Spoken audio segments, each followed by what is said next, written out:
First of all happy birthday Gazala garu. Thank you. And ఫిబ్రవరి 14 అంటే మనకు గుర్తుకొచ్చేది వ్యాలంటైన్స్ డే. సో మీ లైఫ్లో ఎవరైనా మీకు ప్రపోజల్ చేశారు? ఎవరుగా నువ్వు?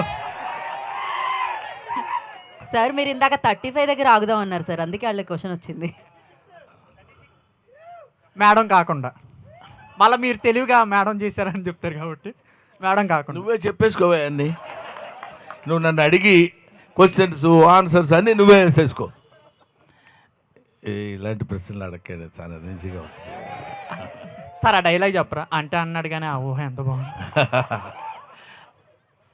అరే అంకుల్ అంటే అన్నాడు కానీ ఆ ఊహ ఎంత బాగుందిరా. Thank you.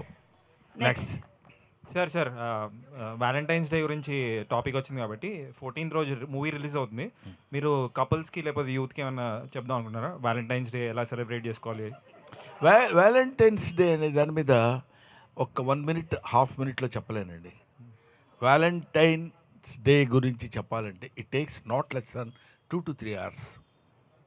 ఎందుకు చెప్తున్నా, అందుకనే నేను కూడా ఓ మాదిరిగా కొడదామనే ఐడియా ఉన్నాను నేను. మీరు నన్ను మరీ రెచ్చగొడితే గంటల చెప్పాల్సి వస్తుంది. కాబట్టి వ్యాలంటైన్స్ డే అనేది ముఖ్యంగా అభిమానించు, ఆదరించు, ఆరాధించు, అల్లరి మాత్రం చేయకు. ఇది ఒక్కటి నేర్చుకుంటే చాలు. వ్యాలంటైన్స్ ప్రతి అంటే కుర్రాడు తెలుసుకోవాల్సినటువంటి విషయం అంటే అభిమానించు,